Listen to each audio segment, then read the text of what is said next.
Hare Krishna. Please accept my humble obeisances. All glories to Srila Prabhupada. Recently, the ISKCON devotee Tattvavid Prabhu was challenging Prabhupada's original Bhagavad Gita 1972. So I got in contact with a senior devotee, His Grace Yaśodā-nandana Dāsa, who did a lot of service for Prabhupada. His name is also mentioned in the wall of the Krishna Balaram Mandir, together I think with Guru Kripa Swami. And basically what they're saying is that the 1972 Bhagavad Gita as it is bogus because the editors were doing nonsense things. So that's why we now all need to read the Jayadvaita Swami Bhagavad Gita that has more than 500 or something like this unauthorized changes. So there are only 4 errors that can be corrected in the Bhagavad Gita as it is 1972. It's like cattle raising. Prabhupada said it should be changed to cow protection. And then there's like planet of the trees, planet of the pit trees. I have a document with 4 minor changes that Prabhupada wanted corrected, and that's it. And Prabhupada was reading from the entire book for 5 years. So Prabhupada was reading from 1972 to 1977, and the genius Tattvavid Prabhu is saying that in 5 years Prabhupada didn't notice that the Bhagavad Gita 1972 is completely bogus, and that now everybody needs to read the changed Jayadvaita Bhagavad Gita. Irony of. So because of this, I'm going to read this document by the first generation Prabhupada disciple Govinda Devi DASI. And she's especially mentioning that Prabhupada liked Hayagriva's editing, because Hayagriva is a Harvard professor. Howard Wheeler, I think is his Karmi name, and he's a Harvard professor in English, so he's an expert in the English language. And all this nonsense what Tattvavid Prabhu is saying, that Blessed Lord makes anybody who reads the 1972 Bhagavad Gita a Pashandi, because nobody can bless God, is complete nonsense, because in the English language, we looked this up in 2 dictionaries, Blessed Lord means the Lord who is worthy of worship. Blessed means worthy of worship. So this is perfectly okay to use this. And Prabhupada read from this very same Gita for 5 years. And he never objected. So this must mean he approved of it, of Hayagriva's editing. So this is a post from Govinda Devi Dasi from the old website adivani.org. I think this is offline now. You can still find it on the Wayback Machine of the Internet Archive. And this document was kindly emailed to me by His Grace Yaśodā-nandana Prabhu. February 12th, 2003, the early days, by Govinda Dasi. A number of devotees attended the recent January 2003 series of meetings in Hawaii on the book Changes. Jayadvaita Maharaj attended the first 2 meetings, and Nischintya Prabhu attended the third one. Jayadvaita Maharaj was out of town. I attended all 3 meetings and believe that much was accomplished. Many valuable points were gleaned from these sessions, both inspiring as well as grueling. These meetings are being transcribed and are available on adi-vani.org for those who are interested. We held the meetings in Srila Prabhupada's room at New Navadvip Dham, His Divine Grace A.C. Bhaktivedanta Swami Prabhupada Memorial Theatre, the Honolulu ISKCON Temple, where Srila Prabhupada lived, worked and translated his books. His presence is very strong at our Hawaii temple. We all prayed for Srila Prabhupada's divine presence at these meetings and humbly requested that he inspire us to reach understandings based on his transcendental viewpoints rather than our own limited ones. In my heart, I feel that Srila Prabhupada has urged me to speak out on this issue. I usually do not get involved in controversial matters unless the issue is of great importance. And the issue of Srila Prabhupada's books, in my opinion, is of paramount importance.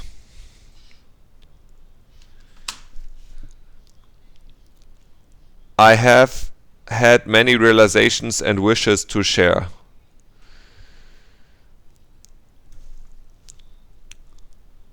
Them here. First, it seems that Jayadvaita Maharaj takes this matter too personally. This is not about his writing or editing talents.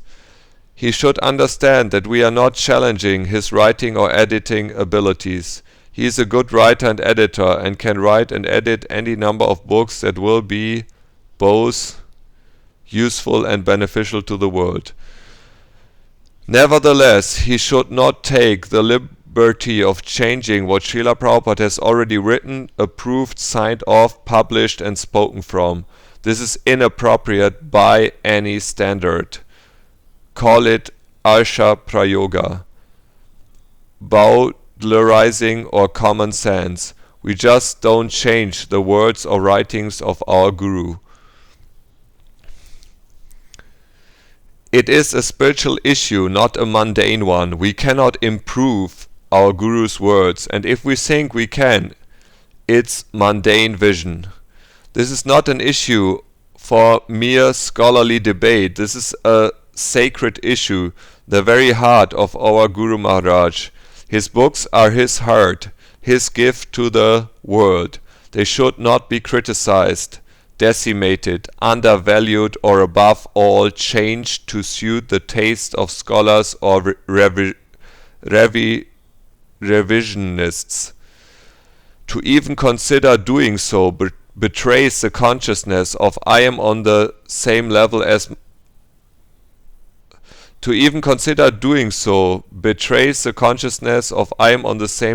my Guru. I can improve his work and I can even do better. This is a dangerous position. Srila Prabhupada worked closely with his editor Hayagriva on Bhagavad Gita as it is from 1966 through 1968. Hayagriva worked with Srila Prabhupada in New York in 1966.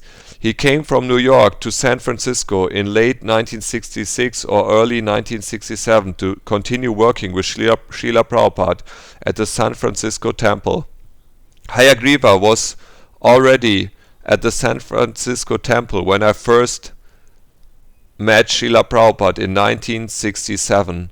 A year later, in early 1968, my husband and I were living in Los Angeles with Srila Prabhupada. His Gita was soon to be published by Macmillan. I worked on the cover picture for the Gita, which originally was a detailed drawing of the Virat Rupa, universal form of the Lord, with many arms, and Arjuna kneeling beside him. This is what Srila Prabhupada wanted. In spring 1968, we flew to New York with Srila Prabhupada. We met with the publishers and editors at the Macmillan office to discuss the cover art and submit the cover picture. Cover art is a late step in the production of a book. This means that the unabridged Bhagavad Gita was already complete and ready to go to press in late 1967 or early 1968. We were in negotiations with Macmillan about the size and content of the book. During the negotiations, Macmillan explained that they felt there was too much repetition in the book and they wanted to cut down the purports. Macmillan was paying the cost of publishing, so they had the final say. Srila Prabhupada was not happy with this proposal, but he wanted to get his book in print, so he agreed to it. He hoped to get the complete book in print later. The fact that the abridged edition sold well demonstrated a viable market for the book. Thus, in 1972, Macmillan printed Srila Prabhupada's full, unabridged edition of Bhagavad Gita as it is. Therefore, it was not Hayagriva but Macmillan who was responsible for cutting down the size of the book. They also changed the cover art to a solitary four-armed form of Vishnu. Macmillan, not Hayagriva, edited the abridged edition from the original complete edition. This all took place by mid-1968. So actually, Srila Prabhupada's unabridged Bhagavad Gita, as it is later published in 1972, was already complete by early 1968. If Macmillan had agreed to publish it, then the unabridged edition would have gone to press in early 1968, before Jayadvaita Maharaj became a devotee around mid-1968. My point is that all the editorial decisions for Bhagavad Gita as it is must have been made before Jayadvaita Maharaj even joined ISKCON. Therefore, Jayadvaita Maharaj cannot possibly know the extent of Srila Prabhupada's and Hayagriva's collaboration on Bhagavad Gita as it is. For example, how can we think that, as Jayadvaita Maharaj asserts, Hayagriva chose the phrase "the Blessed Lord said," independent from Srila Prabhupada's instructions? In the early days of the movement, we were like a close family. We personally discussed everything with our spiritual master, Srila Prabhupada. Every detail of every book was personally directed and overseen by Srila Prabhupada. As some devotees know, I was Srila Prabhupada's secretary and servant from late 1967 to early 1969. My husband and I lived and traveled with Srila Prabhupada extensively during that time. While with Srila Prabhupada in early 1968, I did the cover drawing for the first Macmillan Gita, the small blue-violet edition. We were living in a large apartment in LA, and Srila Prabhupada would come shuffling down the hall in his house slippers and into my art room, look over my shoulder at the work in progress, and offer many suggestions. He oversaw my drawings for teachings of Lord Chaitanya at that time also. He described in detail, for example, how the interior of Jagannath Puri temple looked, how the priest was sitting on the edge of the altar, receiving the garlands to offer to the Lord, how the lighting inside the temple room looked, etc. Srila Prabhupada personally described and watched over the development of each drawing. He conceived of each word in all its details, and we simply carried them out according to his instructions. Srila Prabhupada worked very closely with his editors and artists on his books. In late 1968, we were living in Los Angeles in the Hayworth Street apartment with Srila Prabhupada. I was transcribing Nectar of Devotion and Chaitanya Charitamrita. Hayagriva came to visit from the East Coast, stayed with us for several weeks, and spent many hours working with Srila Prabhupada in his room. Srila Prabhupada certainly discussed every single facet and aspect of the editorial work with Hayagriva. I have many old notebooks filled with notes from my daily letter writing and editing sessions with Srila Prabhupada. It is likely that Hayagriva also filled notebooks during his editing sessions as well, and later incorporated these notes in editing Srila Prabhupada's books. In those early days, there was no worldwide movement, no BBT, no sannyasis, no GBC, no money, and no politics. There was simply lots and lots of spiritual love for Srila Prabhupada. He taught us that love is the basis, not ambition, achievement, and accomplishment. It's not what you do for Krishna, but how you do it, with what consciousness.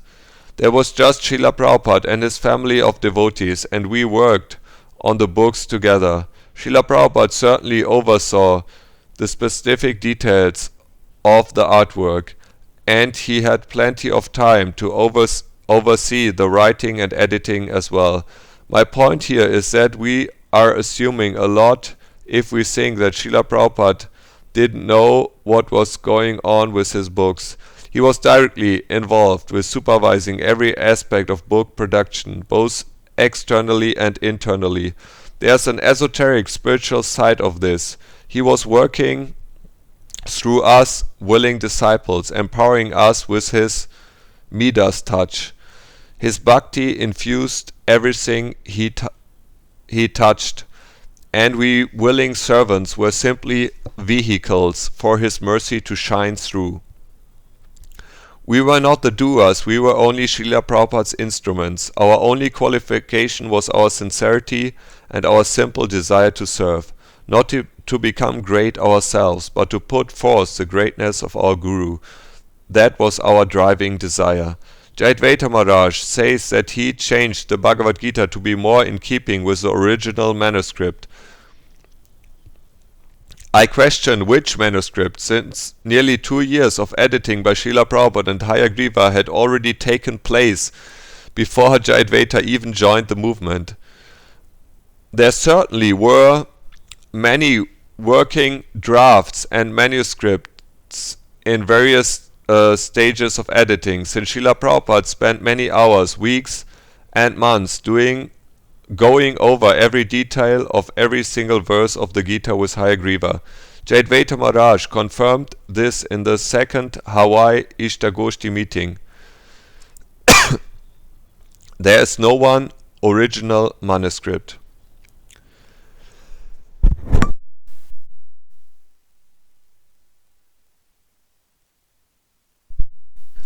A writer usually prepares several working drafts before the final draft is polished and sent to press.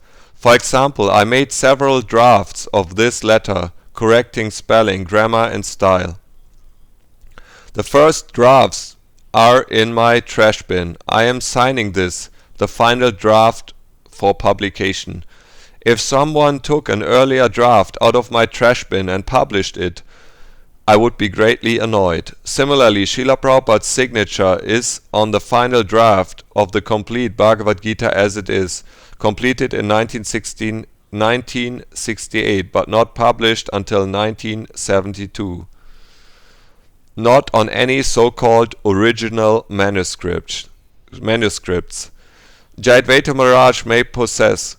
To assume that Srila Prabhupada was not watching over and scrutinizing this whole process is absurd. His books were most important to him.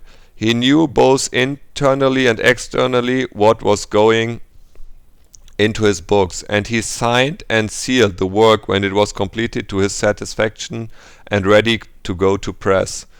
And how is it that Krishna sent Hayagriva, a poetry professor, to Srila Prabhupada? Srila Prabhupada chose Hayagriva to edit the Bhagavad Gita, a poetic work, the Song of God. Hayagriva just happened to be a college professor of English literature, specializing in the early transcendental poets like Thoreau, Emerson, and Yeats. Is this all just chance?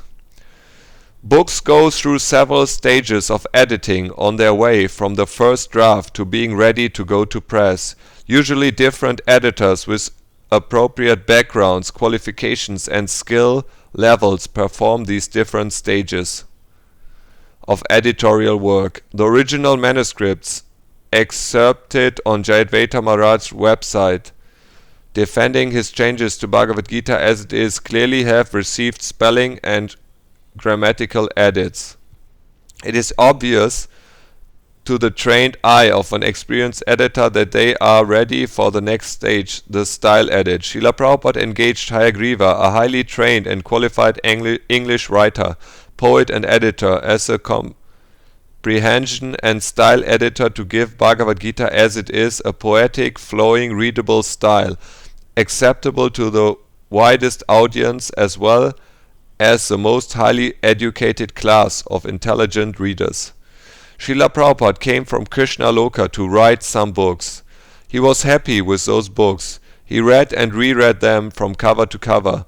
His books were always kept within his reach in a room in which he stayed. When he received a new book from the press, he would sit and read it for hours, and when someone would enter the room, he would lift his eyes from the text, smile broadly and exclaim, "How wonderful these books are." Certainly the few typos that slipped through needed Srila Prabhupada's correction, but the scope of alterations in Jayadvaita Maharaj's edited version is far broader. Jayadvaita Maharaj's version of Srila Prabhupada's Bhagavad Gita doesn't just correct typos, it also succeeds in changing Srila Prabhupada's mood, style and often his meaning. Indeed, after Srila Prabhupada's departure, the original Bhagavad Gita was rewritten to suit the tastes of the editors, on the plea that it's closer to, in Jayadvaita Maharaj's opinion, the original manuscript. But Jayadvaita Maharaj stated in the second book, Changes Meeting in Hawaii, that there were many original manuscripts of varying quality and content. There is no one original manuscript. In this case, any changes are really unreasonable when you consider that Srila Prabhupada had the original manuscript in hand but chose to sign off on the edited version. Why didn't he just choose to print one of those manuscripts? Why did he instead spend hundreds of hours with Hayagriva editing his manuscripts to flow beautifully in the English language? Moreover, why would Srila Prabhupada sign it and gift it to the world if he intended that future editors would dig up some so-called original manuscripts and try to change it back to the original? It is unreasonable to consider that Srila Prabhupada would intend to give up the results of 2 years of editing the book with Hayagriva and go back to the original manuscripts. Srila Prabhupada's books were transcendental when he wrote, edited and approved them, and they became the foundation of his International Society for Krishna Consciousness. So how can anyone say that they aren't transcendental now? He spoke from the original 1972 edition of Bhagavad Gita as it is for over half a decade, giving hundreds of classes on nearly every verse and chapter. Srila Prabhupada infused his books with his pure bhakti. Errors or no errors, they are and continue to be transcendental portals to the spiritual world. That is, unless someone views them with mundane vision. When Jayadvaita Maharaj presented his rationale for editing Srila Prabhupada's Bhagavad Gita as it is to the public, he quotes a few passages from Bhagavad Gita as it is that are obviously confusing and claims these need to be changed. For example, he cites Planet of the Trees, Bhagavad Gita 1972 edition, chapter 10, verse 24 purport, and Cattle Racing, Bhagavad Gita 1972 edition, chapter 18, text 44, inside the text. He uses these isolated examples to justify his wholesale rewriting of the entire Gita. Perhaps no one would object if Jayadvaita Maharaj had noted those few changes authorized by Srila Prabhupada in footnotes or an addendum, instead of making sweeping unauthorized editorial changes to virtually the entire book. If he feels there are confusing aspects, or as he himself is fond of putting it, goofs in Srila Prabhupada's Bhagavad Gita as it is, then these portions can be selected and clarified in a published addendum or series of footnotes without changing the meaning of any other part of the book. Krishna sent Srila Prabhupada in an army. Perhaps it was an army of Krishna sent Srila Prabhupada an army. Perhaps it was an army of monkeys and bears. But each and every one was sent to Srila Prabhupada for a specific task or purpose. Hayagriva's task was editing Bhagavad Gita and other books. He began work in 1966 and worked closely with Srila Prabhupada through 1968. My tasks were different. I was in my 4th year of college when I met Srila Prabhupada, so perhaps I was materially qualified to edit Srila Prabhupada's books, but that was not the job given to me. Srila Prabhupada had already chosen his Bhagavad Gita editor, Hayagriva. I was given other tasks: to illustrate the cover of the first Macmillan Gita, the early Back to Godhead magazines and teachings of Lord Chaitanya. In 1968 and 1969, I served Srila Prabhupada by transcribing Nectar of Devotion and Chaitanya Charitamrita. I also served by taking daily dictation for his numerous letters during my time of being Srila Prabhupada's servant and secretary from the late 1967 to early 1969. It was not necessarily a question of mundane qualification. We were the army Krishna sent to Srila Prabhupada, and he, our general, used us according to his divine vision. Jayadvaita Maharaj was later engaged as a BBT editor along with others, and Srila Prabhupada much appreciated his editing work. But this fact does not give him blanket authority or license to rewrite Srila Prabhupada's Bhagavad Gita as it is after his departure. Srila Prabhupada trusted me to transcribe and edit his letters daily, but I certainly don't assume now that I have any rights to go in and edit or change his letters. Therefore, once Srila Prabhupada was satisfied, he signed the letter or book, and at that point it must be seen as a finished work. No one should touch it. You may ask, shall we leave the typos? But that's not the issue. Jayadvaita Maharaj has rewritten the whole book according to some manuscripts that he believes to be the original and which Srila Prabhupada did not choose to print. Rather, in both 1968 and 1972, Srila Prabhupada chose to print the edited version, not a manuscript. The overriding fact is that Srila Prabhupada never told Jayadvaita Maharaj or anyone else to edit his books after he left. I repeat, Srila Prabhupada never gave Jayadvaita Maharaj or anybody authority to edit or change his books after his departure. Instead, he said, print the books the original way. By late 1976, he was acutely aware of the American disease of compulsively changing things, so he chose the safest route to protect his books, no changes. Not only was Jayadvaita Maharaj not given authority to edit Srila Prabhupada's books, he also did not obtain the blessings of Srila Prabhupada's disciples. Yes, the GBC did resolve by a one-vote margin to approve Jayadvaita Maharaj's proposal to edit Bhagavad Gita as it is, but what about the opinion of Srila Prabhupada's disciples? The great majority of them either left or were pushed out of ISKCON in the years following Srila Prabhupada's departure. Were they consulted? And when they discovered that massive changes to Srila Prabhupada's Bhagavad Gita as it is, many complained, but their voices were not heard or acknowledged. After Srila Prabhupada left in 1977, a decade of confusion ensues. Many mistakes were made and many wrongs committed. For all practical purposes, Srila Prabhupada was pushed aside. His books were then edited in this post-disappearance era, when the mood in ISKCON was, we can do better than Srila Prabhupada. Time has proven otherwise.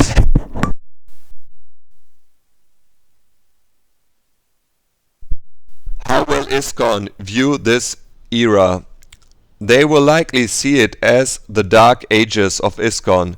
50 years from now, all the players and characters will be dead and forgotten, even the big, important leaders. But Srila Prabhupada and his original books will remain as a beacon to light the path of human society for the next 10,000 years. Our duty as disciples of Srila Prabhupada is to see that his original words, his Adivani, are not lost to time, and to repeat changes by editors as was the Bible. We must speak out while we are still present in this world. For the future welfare of the world we must leave a white mark so that historians will know for certain which of the editions of Bhagavad Gita as it is was actually authorized by Srila Prabhupada. If one unauthorized edition can reach such a wide audience, how many future versions can we expect to be printed bearing Srila Prabhupada's signature? Surely in a few years somebody will want to improve on Jayadvaita Maharaj edition, and so on and so on. Once we open the door to post-disappearance changes, the flood of changes will occur and reoccur indefinitely. There will be no end to it. We must close this door now, in our lifetime. We who are inspired by Srila Prabhupada's original books must speak out so people in the future can clearly see what happened. Our greatest responsibility as disciples of Srila Prabhupada is to protect his original, authorized and approved books and ensure that they will be there to guide humanity in this Kali age. Either we correct this mess now or history will correct it for us. With the loss of Srila Prabhupada's original words, his Adivani forever, we have a duty to speak out for Srila Prabhupada's books, for our Guru, like in the Battle of Kurukshetra. There are no neutral positions. This is no time for silence. Our silence indicates agreement. How can we as disciples of Srila Prabhupada agree with changing the very words that are Srila Prabhupada's lasting presence on this earth? We must speak out and we must be heard. Yours in the service of Srila Prabhupada, Govinda Devi Dasi. End of article. So you can see we are almost 20 years later and the demoniac ISKCON misleaders are still doing the same thing. So we can see these people will never change unless Yamaraj gets them. So my prayer is, Krishna, let karma come the way of the ISKCON leaders without any mercy. May they get a worse punishment than anybody in this earth for destroying Prabhupada's books out of their own vanity. That's my prayer for them. This is the greatest offense, to destroy these transcendental books that were read by Prabhupada for 5 years and approved by him. This is extremely offensive, and this along with the guru scam is a big crime that needs to be severely punished by the law of karma. And this is where the GBCs are heading, to the court of Yamaraj.